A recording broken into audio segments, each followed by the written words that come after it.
4월 3일 토요일 새벽, 오늘 우리에게 주시는 하나님의 말씀은 누가복음 23장 44절에서 56절 말씀입니다. 신약성경 139페이지에 있는 누가복음 23장 44절에서 56절 말씀입니다. 찾으셨으면 제가 봉독해 올리겠습니다. 때가 제60쯤 되어 해가 빛을 잃고 온 땅에 어둠이 임하여 제90까지 계속하며 성소의 휘장이 한가운데가 찢어지더라. 예수께서 큰 소리로 불러 이르시되 아버지, 내 영혼을 아버지 손에 부탁하나이다 하고 이 말씀하신 후 숨지시니라. 백부장이 그 된 일을 보고 하나님께 영광을 돌려 이르되 이 사람은 정녕 의인이었도다 하고, 이를 구경하러 모인 무리도 그 된 일을 보고 다 가슴을 치며 돌아가고, 예수를 아는 자들과 갈릴리로부터 따라온 여자들도 다 멀리 서서 이 일을 보니라. 공회의원으로 선하고 의로운 요셉이라 하는 사람이 있으니 그들의 결의와 행사에 찬성하지 아니한 자라. 그는 유대인의 동네 아리마대 사람이요 하나님의 나라를 기다리는 자라. 그가 빌라도에게 가서 예수의 시체를 달라 하여 이를 내려 세마포로 싸고 아직 사람을 장사한 일이 없는 바위에 판 무덤에 넣어두니, 이날은 준비일이요 안식일이 거의 되었더라. 갈릴리에서 예수와 함께 온 여자들이 뒤를 따라 그 무덤과 그의 시체를 어떻게 두었는지를 보고 돌아가 향품과 향유를 준비하더라. 계명을 따라 안식일에 쉬더라. 아멘. 오늘도 새벽을 깨우신 새순의 모든 성도님들에게 부활이요 생명이 되신 예수 그리스도의 놀라운 은혜와 축복이 함께 하시기를 소망합니다. 일제강점기 윤동주 시인이 있습니다. 그가 서시라는 제목의 시를 지었는데요, 이 서시 이렇게 시작합니다. 죽는 날까지 하늘을 우러러 한 점 부끄러움이 없기를 잎새에 이는 바람에도 나는 괴로웠다. 별을 노래하는 마음으로 모든 죽어가는 것을 사랑해야지. 그리고 나한테 주어진 길을 걸어가야겠다. 오늘 밤에도 별이 바람에 스치운다. 젊은 시인 윤동주는 일제치하에 암담했던 조국의 현실을 보며 자신을 성찰하고 죽는 날까지 하늘을 우러러 한 점 부끄럼 없이 강직하게 주어진 길을 가겠다고 다짐하며 노래하고 있습니다.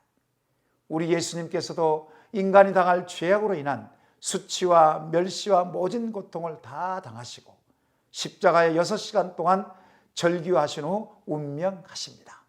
아버지여, 내 영혼을 아버지 손에 부탁하나이다 말씀하시며 운명하십니다. 다른 복음서 병행 구절은 엘리 엘리 라마 사박다니, 나의 하나님 어찌하여 나를 버리셨나이까, 이렇게 절규하시며 운명하십니다. 온 사방이 어둠이 깔리고 예수님께서는 무력하게 십자가에 죽으신 것만 같았습니다. 마치 어둠의 주관자인 사탄이 총공세를 펼쳐 승리한 것처럼 보였습니다. 하나님께서는 인간이 받아야 할 모든 심판을 예수님께 쏟으셨고, 이에 사탄 마귀도 모든 무기를 총동원하듯 총공격하였습니다. 실패한 십자가, 피투성이 된 시체, 마치 사탄이 승리한 듯 하였으나 아이러니하게도 반대로 다시 사심으로 말미암아 예수님께서 최후 승리를 하셨습니다. 할렐루야. 사탄 마귀는 창세기 3장 15절의 말씀처럼 발 뒤꿈치만 상할 뿐 더 이상 어찌하지 못했지만, 예수님께서는 사탄 마귀의 머리를 상하게 하셨습니다. 45절 말씀 보시기 바랍니다.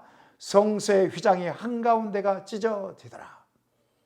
예수님께서는 십자가에서 운명하시기 전에 성소의 휘장이 한가운데가 찢어졌다고 이 누가는 이렇게 기록하고 있습니다. 성소의 휘장은 본래 크기와 높이를 볼 때에 인간이 찢을 수 없다고 합니다. 하지만 하나님께서 찢으셨습니다. 여기서 찢어졌다는 수동태로 쓰여졌습니다.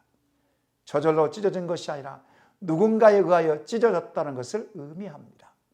공관복음서인 마태와 마가는 성전의 휘장을 찢어진 것을 기록하였는데 이렇게 기록합니다. 예수님께서 십자가에서 운명하신 후에 위에서 아래로 휘장이 찢어졌다고 기록하고 있습니다.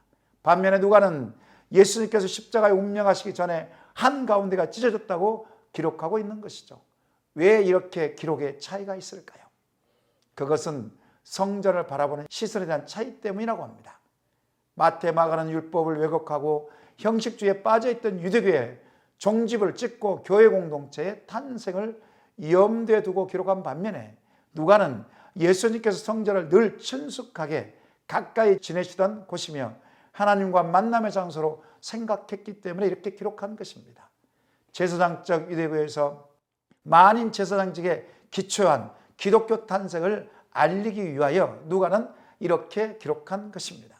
그렇다면 구체적으로 성전 휘장이 둘로 찢어진 것에 대한 의미가 무엇인지 살펴보겠습니다. 하나는 하나님께서 직접 휘장을 찢으시고 지성소와 성전 밖으로 나오셨다는 의미가 있습니다.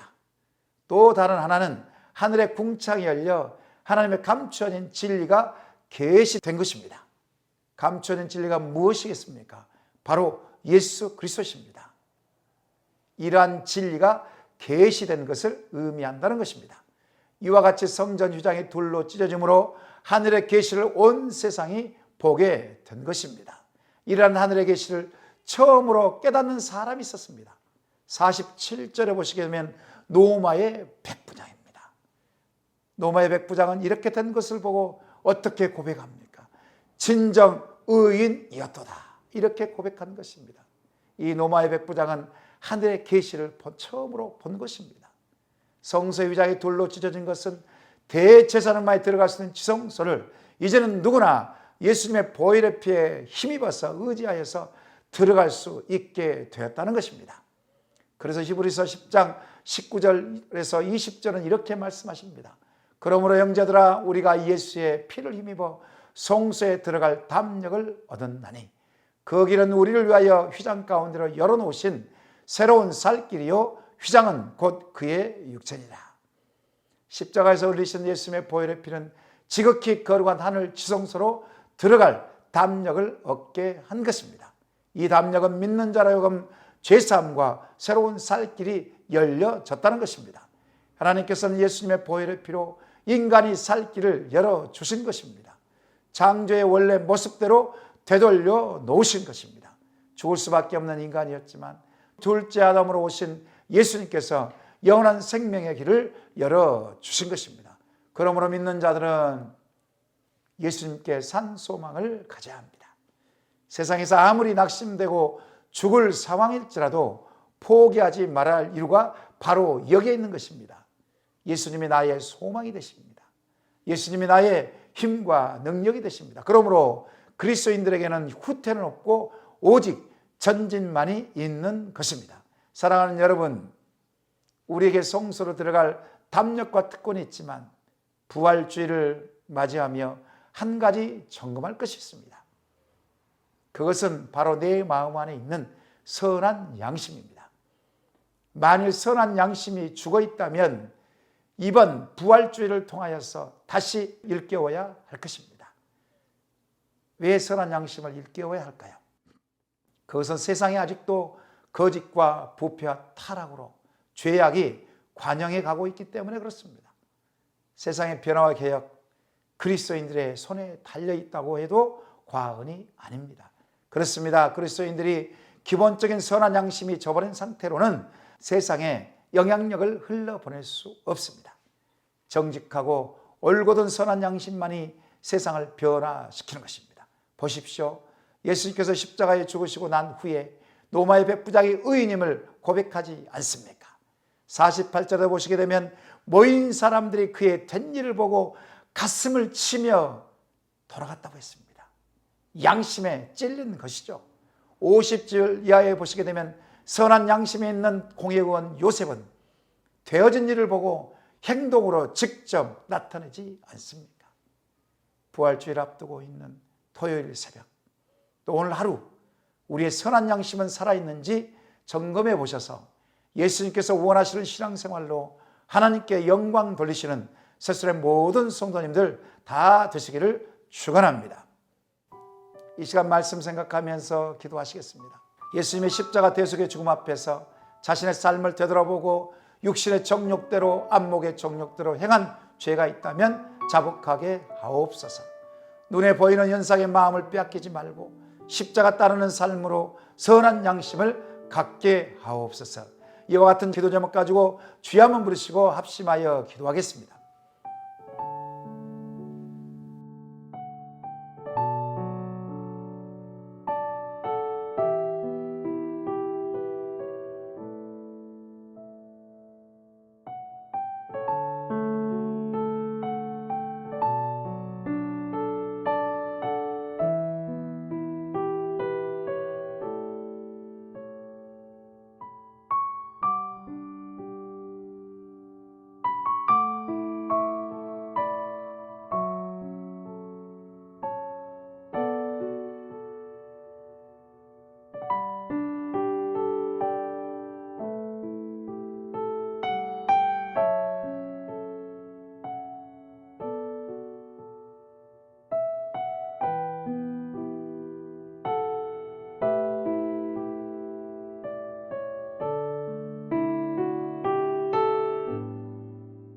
두 번째로 나라와 민족을 위해서 기도하겠습니다.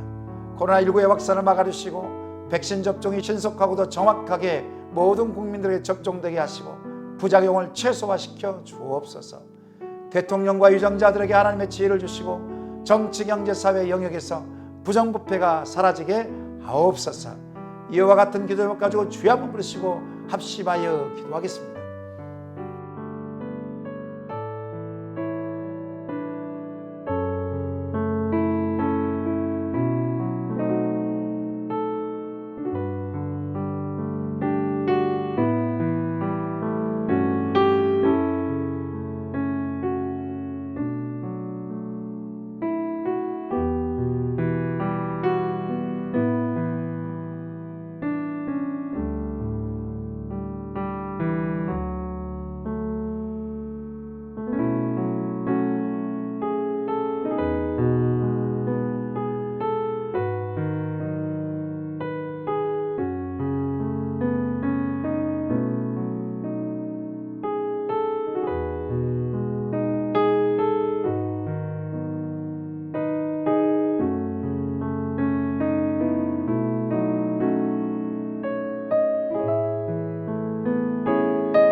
세 번째로 교회 공동체를 위해서 기도하겠습니다.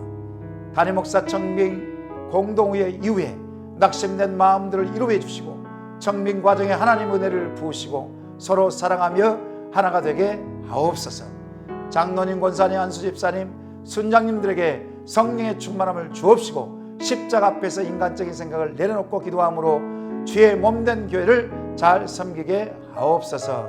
이 시간 주여 한번 부르시고 합심하여 기도하겠습니다.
마지막 네 번째로 파송 선교사님과 환우를 위해서 기도하겠습니다.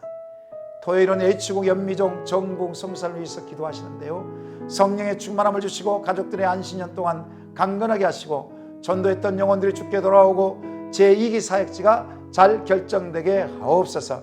김인혜 집사님, 김영자 권사님, 김찬준 집사님, 정승군 권사님, 김봉남 권사님, 조금열 집사님, 안행순 집사님, 최혁기 성도님, 정성혜 집사님 어머니 재발하지 않고 온전한 치료와 회복이 일어나도록 이 시간 주여 한번 부르시고 합심하여 기도하시고 개인적으로 기도하시기 바랍니다.